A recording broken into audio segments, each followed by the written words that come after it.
Keluarga Kong Dahlan juga diteror dengan ya pihak pengembang yang ingin membeli tanah Kong Dahlan seluas 3.000 meter itu, menerornya dengan cara melemparkan 3 kepala babi.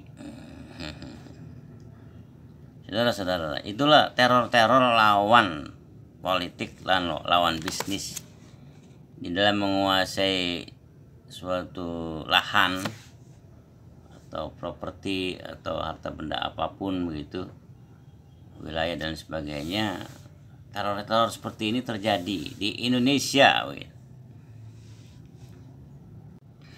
Baru-baru ini seorang mantan gubernur Provinsi Banten, yaitu Haji Dr. Andes Haji Wahidin Halim MSI, barangkali umurnya ya sekitar 73 tahun gitu ya, sekarang ini ya, bahkan 75 tahun umurnya ya.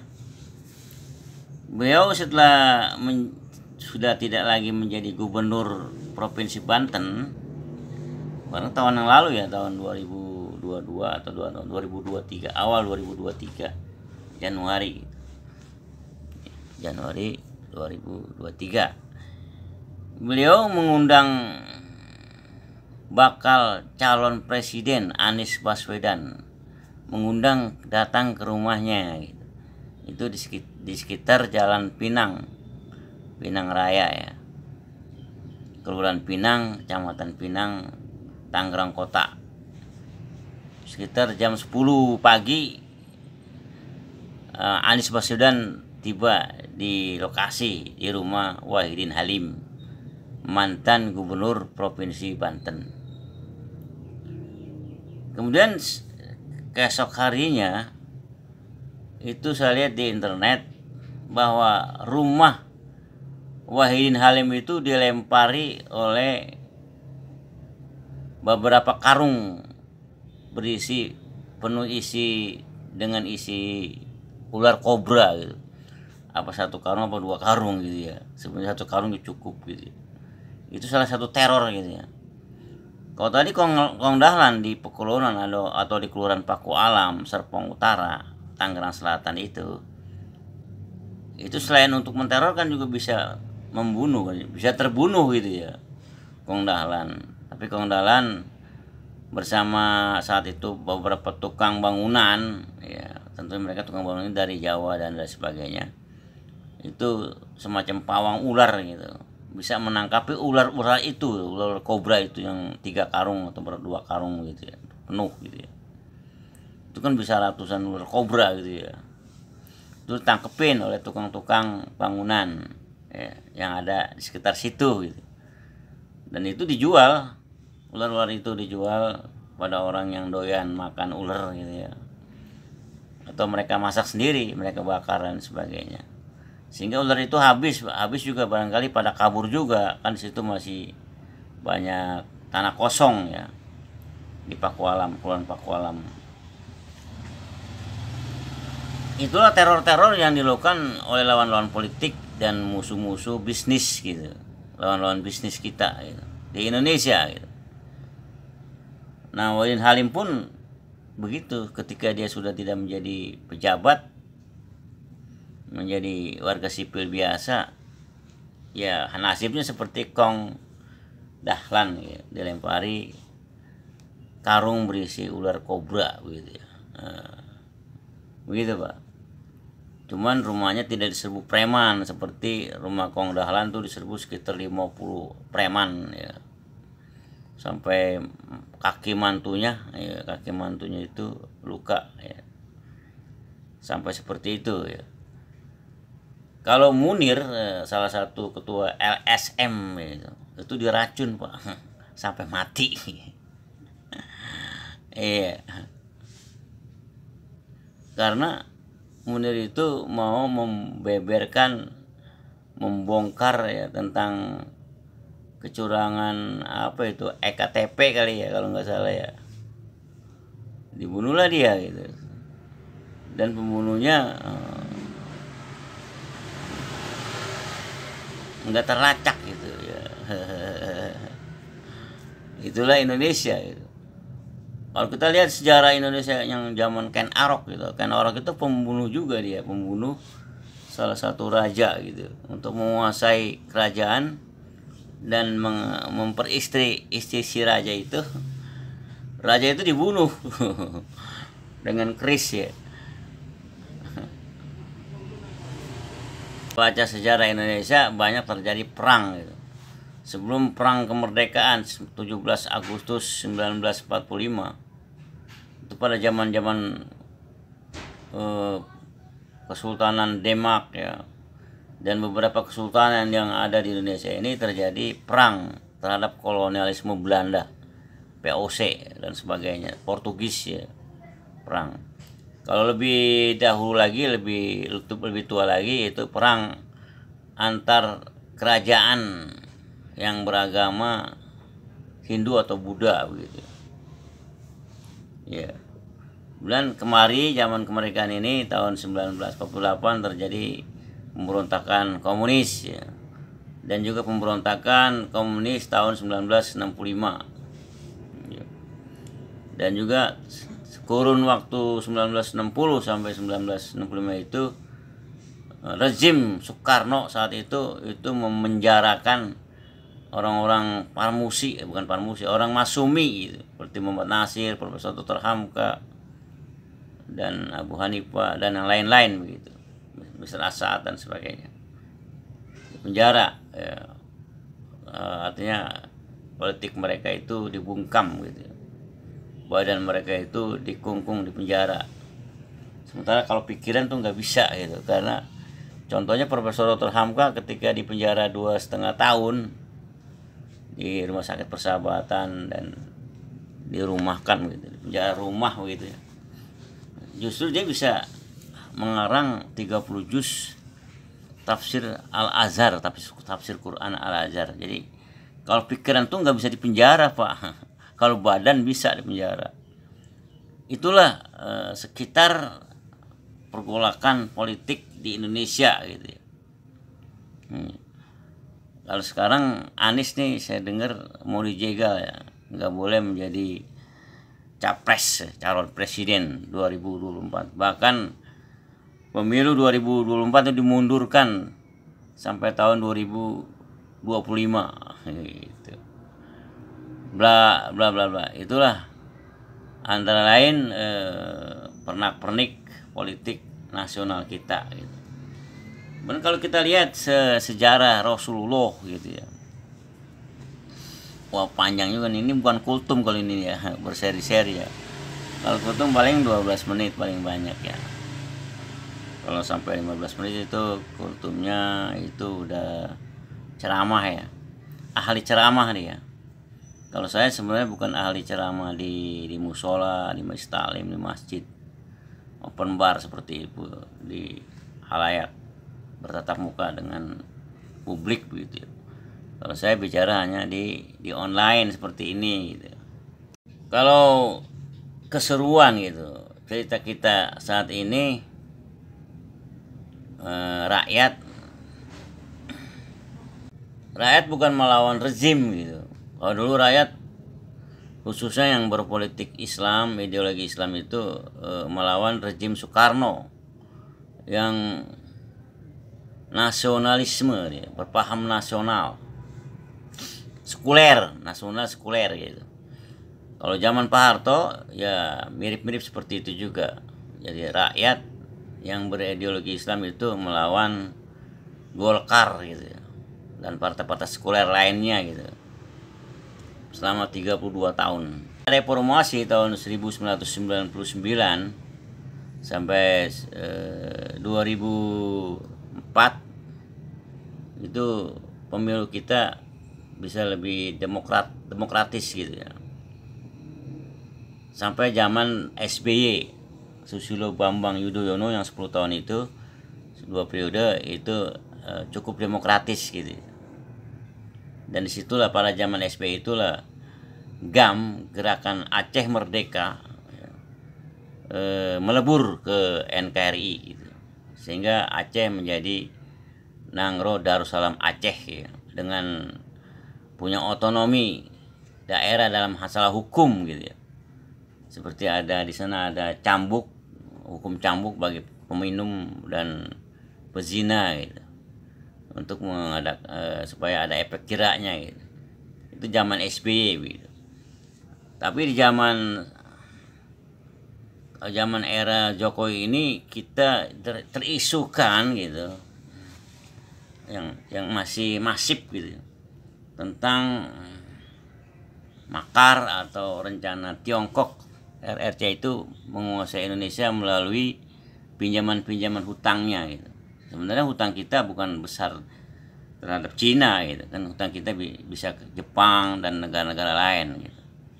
Misalnya walaupun ribuan triliun hutang kita, misalnya 7.000 triliun atau lebih gitu ya, karena ada hutang yang tersembunyi gitu, katakanlah 10.000 triliun dan atau lebih itu bukan diborong oleh Cina atau RRT, Republik Rakyat Tiongkok, bukan hanya diborong dengan itu gitu, tapi kok kadungnya gitu justru bukan negara-negara peminjam yang meminjamkan uang kepada kita itu yang lebih dominan di sini seperti Jepang dan negara-negara lain ya, tapi justru kenapa Tiongkok gitu yang lebih dominan, sehingga terjadilah penggusuran tenaga kerja kita gitu. Dan ketidakadilan terjadi di sini gitu. Bla bla bla bla bla begitu, dan dikhawatirkan nanti bakal calon presiden Anies Baswedan pun bisa tergusur gitu, bisa nggak jadi calon presiden dan nggak bisa jadi presiden. Akhirnya kita masih berada di rejim yang ada gitu. Dan inilah pertempuran politik nasional kita seperti itu. Itu dari segi dunia gitu. Kemudian dari segi akhirat, nah, sebenarnya ini yang dijiwai oleh perjuangan Rasulullah SAW Muhammad bin Abdullah gitu. Seru nih ya. Jadi semangat ideologi Islam rakyat Muslim yang mayoritas di NKRI, Negara Kesatuan Republik Indonesia ini, itu dijiwai sebenarnya, dijiwai oleh Nabi Muhammad Shallallahu Alaihi Wasallam, yang notabene-nya Al-Quran dan Sunnah atau hadis ya. Yang notabene-nya Muslim yang berideologi Islam gitu. Inilah kondisi suatu negara di dunia ini yang warganya, rakyatnya mayoritas Muslim gitu.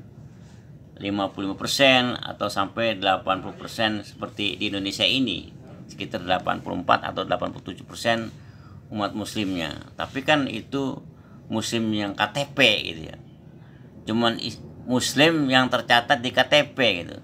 Sementara pengamal Islamnya nol besar gitu.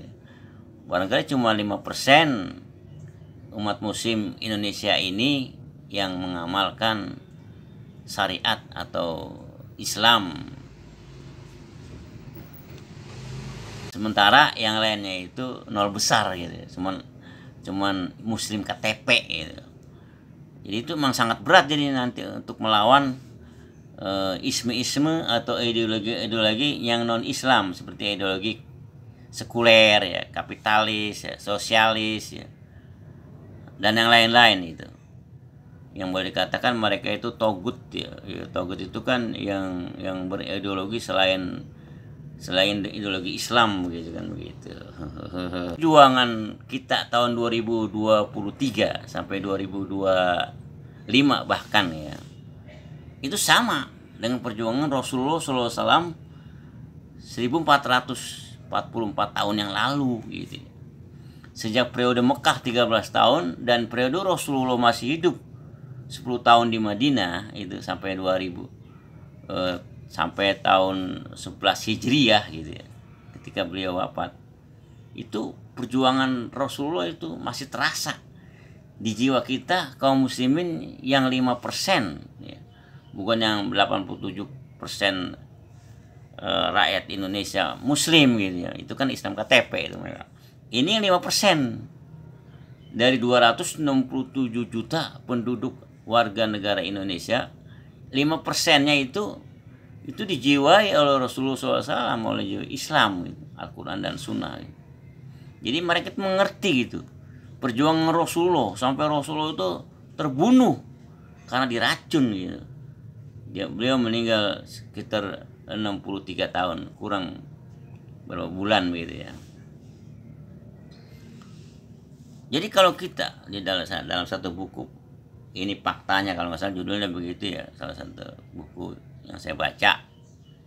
Jadi Rasulullah berpesan gitu, bersabda gitu. Kalau kita menerima musibah kecil atau besar gitu, musibah yang kita terima, bahkan musibah sangat besar yang kita terima saat ini selama kita hidup, itu belum apa-apa kalau dibandingkan dengan musibah wafatnya Rasulullah SAW. Gitu. Ini kita cerita ya boleh kala ngalong ngidur juga, tapi ya tentang Rasulullah, perjuangan Rasulullah dan perjuangan bangsa Indonesia yang berideologi Islam di NKRI ini gitu. Itu dijiwai oleh Rasulullah gitu. Kembali kepada tadi, kalau kita menerima musibah yang sangat besar, ingatlah dia bilang, musibah yang lebih besar lagi itu wafatnya Rasulullah gitu ya. Pada waktu Rasulullah sebelum meninggal, itu yang mengerti masalah ini adalah Abu Bakar As-Siddiq gitu, radhiyallahu anhu gitu. Yaitu ketika Rasulullah berkhutbah Hajjul Wada ya, pada Hajjul Wada, haji perpisahan, haji terakhir Rasulullah SAW, itu beliau bersabda gitu, atau ada Al-Quran yang menyatakan ketika gitu Allah Subhanahu wa Ta'ala bertanya kepada hambanya gitu. Maksudnya hambanya ini Rasulullah Muhammad bin Abdillah gitu. Beliau akan memilih apa gitu, akhirat apa dunia gitu kan ya. Nah, Rasulullah memilih akhirat gitu. Kira-kira saya pemahaman begitu. Nah, ini Abu Bakar mengerti bahwa Rasulullah ini akan mati, akan meninggal, akan wafat gitu. Sahabatnya yang dicintainya ini akan meninggal ya. Nabi Muhammad SAW, Rasulullah SAW ini segera meninggal gitu. Dianggap Islam itu sudah sempurna gitu. Walaupun Rasulullah itu belum meninggal saat itu, baru berpidato di Hajjul Wada gitu. Itu Abu Bakar nangis gitu. Termasuk ketika surah An-Nasr kalau nggak salah, yang berbunyi a'udzubillahi minasyaitonirrajim, idza jaa nasrullahi wal fath wa ra'aitan nasa yadkhuluna fi dinillahi afwaja fasabbih bihamdi rabbika wastaghfirhu innahu kana tawwaba. Ketika orang-orang berduyun-duyun masuk Islam gitu dan sebagainya gitu. Nah, saat itulah Abu Bakar mengartikan bahwa Islam ini udah sempurna, udah selesai. Berarti Rasulullah akan dipanggil oleh Allah Subhanahu wa Ta'ala, akan meninggal gitu. Maka dia menangis gitu. Jadi yang berilmu para sahabat Rasul pada saat ini bukan Ali atau Umar ya yang paling berilmu. Jadi yang paling berilmu adalah Abu Bakar, karena masalah ini aja ngerti gitu. Yang lain belum ngerti. Ketika ditanya, kenapa Anda menangis gitu ketika Rasulullah berkhutbah pada Hajjul Wada gitu. Dan ketika turun ayat An-Nasr ini, ayat surah yang bernama idza jaa nasrullahi wal fath ini, yaitu Abu Bakar mengatakan bahwa Islam ini telah sempurna gitu. Wahyu telah selesai. Udah berhenti turun nanti. Karena Rasulullah akan dipanggil, akan meninggal. Maka saya sedih, saya nangis gitu. Benar, setelah itu Rasulullah sakit dan meninggal. Sakitnya itu karena diracun dia. Kaitannya dengan NKRI, dengan Negara Kesatuan Republik Indonesia, dengan Indonesia saat ini di tahun 2024 dan menjelang tahun 2023 dan 2024 dan 2025, dengan seru-serunya nih rakyat Indonesia berjuang untuk memenangkan aspirasi mereka, yaitu kesejahteraan bagi seluruh rakyat Indonesia dengan apa tuh? Dengan mempergunakan seluruh tambang yang ada di Indonesia yang dari Sabang sampai Merauke itu, yaitu harus memenangkan Anies gitu. yang pro rakyat, yang pro perubahan gitu. Nah, itu sedang hangat-hangatnya sebenarnya tahun 2023, tahun 2024 dan 2025 saat ini. Sebenarnya seperti itu, tapi kelihatannya semuanya pada tidur gitu, pada senyap, pada nggak mau ngomong gitu ya, pada nggak mau nggak mau ngomong, nggak mau di media cetak, di media online, mereka pada diem. Seperti relawan-relawan Anies ini nampaknya diem-diem aja gitu. Ya, kalau kita bilang mereka itu takut, ya kebangetan juga, salah juga kita. Mereka mungkin bermain strategi gitu, saya nggak paham gitu. Akhirnya saya ngomonglah seperti ini. Kalau memang pemilu terjadi pada 14 Februari 2024, berarti kan tinggal 11 bulan kurang ya. Besok udah tinggal 10 bulan, 99 bulan. Udah mepet Pak, mau ngapain lagi gitu. Kalau udah 3 bulan hari haknya tinggal 3 bulan, Masya Allah, itu udah pengen mepet Pak. Apalagi yang mau diperjuangkan gitu, nggak ada, udah kalah kita berarti. Anies Baswedan ini akan kalah gitu. Karena kita dijiwai oleh Rasulullah SAW. Rasulullah bersabda seperti itu gitu. Kalau kita menderita musibah gitu, apapun musibah itu, bahkan yang paling besar sekalipun musibah yang kita terima, kata Rasulullah, sabda Rasulullah SAW, harus ingat yang lebih besar itu adalah musibah ketika beliau meninggal, ketika wafat. Di sini digambarkan dalam satu buku. Jadi ketika Abu Bakar dan Umar bin Khattab menemui sahabat ini menangis gitu. Wahai sahabat, kenapa kamu menangis? Sedangkan Rasulullah SAW wafat itu dia lebih bahagia, ya dan sebagainya gitu. Kenapa kamu menangis gitu? Dia menangis, apa yang ditangisi? Ya berarti wahyu udah nggak turun lagi dong gitu, ke bahasa kita begitu. Saya menangis karena wahyu tidak turun lagi gitu. Sudah kita asumsikan, kenapa sih orang sahabat ini menangis Rasulullah meninggal? Dia menangis ya karena wahyu nggak turun lagi. Otomatis dong kalau Rasulullah meninggal, ya malaikat Jibril berhenti mengirim wahyu gitu. Karena wahyu udah nggak ada dan dianggap agama udah sempurna, agama Islam udah sempurna gitu, selesai gitu ya. Asumsi kita barangkali walaupun Al-Quran dan As-Sunnah itu udah sempurna gitu, sebenarnya masih kurang gitu kan, menurut dia begitu kali ya, menurut kita juga begitu kali. Yang Al-Quran dan As-Sunnah yang ada ini aja itu diabaikan gitu ya, oleh manusia gitu ya, oleh orang Islam itu sendiri gitu ya. Apalagi orang kafir, orang musyrikin, orang munafik gitu. Orang Islam sendiri mengabaikan Al-Quran dan As-Sunnah itu sendiri gitu. Jadi perlu turun lagi wahyu supaya orang Islam ini getem atau intens dan fokus gitu, dan mau mengikuti syariat Allah yang di Al-Quran dan As-Sunnah gitu. Dia masih kurang seolah-olah begitu ya. Ya ternyata memang benar gitu. Ketika Rasulullah meninggal, itulah musibah yang sangat besar gitu ya. Seolah-olah dunia ini jadi gelap gitu ya. Seperti itu bayangan para sahabat saat itu ya, ketika Rasulullah meninggal pada tahun 11 Hijriah gitu. Seolah-olah Madinah itu atau dunia itu gelap Pak. Ya.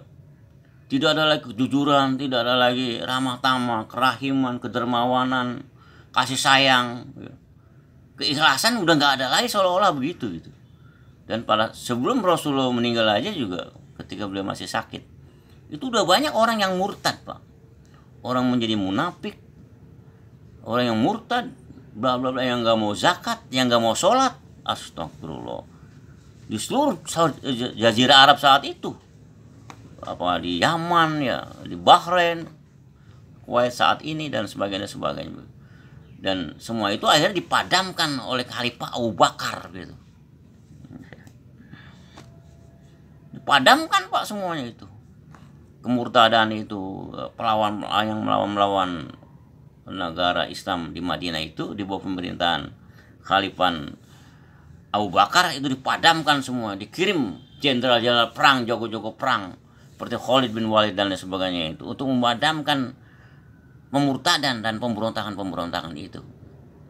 Dan ini jiwa-jiwa seperti ini harus menular ke rakyat Indonesia yang muslim gitu, terutama yang 5% itu gitu. Bukan yang 87% dari 267 juta yang cuman Islamnya Islam KTP gitu. Jadi dengan wafatnya Rasulullah itu suatu kerugian besar sebenarnya, walaupun udah ada Al-Quran dan As-Sunnah atau hadis gitu. Iya. Ya walaupun akhirnya bisa diteruskan juga oleh kehalifan Abu Bakar, Umar, Utsman, gitu, Ali, dan kehalifan Umayyah dan Yazid gitu ya. Dan sampai sekarang oleh Erdogan misalnya kan ya. Tapi masih terasa kurang karena tidak ada Rasulullah Sallallahu Alaihi Wasallam dalam bentuk jasadnya gitu. Walaupun ada nubuat nanti akan turun Imam Mahdi gitu. Ya. Dan sebagainya. Tapi kita tetap mengalami perjuangan ini seperti perjuangan Rasulullah masa hidupnya begitu. Yang tadi saya ceritakan begitu. Si Munir dibunuh, diracun. Profesor Dr. Hamka, Mat Nasir ya, dan sebagainya, pimpinan-pimpinan Partai Masyumi di penjara Pak Karno ya. Kalau di Mesir Said Kutub itu digantung sama Jamal Abdel Nasser gitu. Presiden Mesir itu dicopot oleh siapa tuh? Laisi ya. Begitu juga partai Islam di Aljazair yang memenangkan pemilu juga ditutup juga begitu. Itu kan karena kemauan Yahudi ya, kemauan Amerika, Eropa yang anti dan fobia Islam begitu. Dan di Indonesia pun begitu gitu. Tapi Rasulullah walaupun udah meninggal, tetap perjuangannya itu diketahui oleh 5% muslim di Indonesia ini. Termasuk saya insya Allah ya, termasuk pendengar-pendengar sekalian gitu. Kalau kita selalu rajin membaca referensi tentang Islam, insya Allah kita termasuk yang 5% itu gitu. Ini ketika Rasulullah masih segar bugar gitu. Beliau sedang akan memimpin sholat berjemaah di masjid gitu. Entah nih sholat apa ini, apa subuh, apa asar, apa maghrib, apa johor gitu. Oh salah satu sholat jamaah. Rasulullah itu bersabda, sekiranya saya boleh gitu, oleh Allah Subhanahu Wa Taala, saya dibolehkan begitu membakar rumah-rumah orang-orang Islam yang tidak berjamaah, sholat berjamaah. Saya tunda nih sholat berjamaah nih. Saya akan datangi rumah-rumah orang Islam itu yang tidak mau berjamaah, sholat berjamaah, sholat waktu berjamaah. Saya akan bakar rumah-rumah mereka itu. Itu sabda Rasulullah SAW. Ketika beliau meninggal, ya beliau tidak berstatement atau bersabda yang lain ya. Sabda yang ininya aja nih yang barusan saya ucapkan itu yang berulang-ulang harus kita tahu gitu ya. Bahwa sholat berjamaah itu bukan kalau kita berjamaah nilainya 27 apa itu? 27 nilai derajatnya lebih tinggi daripada sholat munfarid sendiri di rumah, bukan seperti itu gitu. Ini tidak bicara kita dapat 25 derajat atau 27 derajat kalau kita sholat berjamaah di mushola atau di majelis taklim atau di masjid begitu. Bukan soal itu gitu. Atau kalau kita sholat sendiri di rumah atau dimanapun sendiri tanpa berjamaah cuma dapat 1 nilai derajatnya, bukan masalah itu begitu. Ini masalah perjuangan ya, masalah akhirat, masalah ideologi, bahwa hukum yang harus eksis itu di alam dunia ini adalah hukum Islam. Tadi sudah auzubillahi minasyaitonir sudah saya ucapkan ya, ini saya ulang lagi ya, tahunya ya. Wa man lam yahkum bima anzalallah wala ulaika humul zalimun, humul kafirun, humul fasikun. Seperti itu kan. Kalau kita tidak berhukum kepada hukum Allah, itu seperti sholat berjamaah itu ya.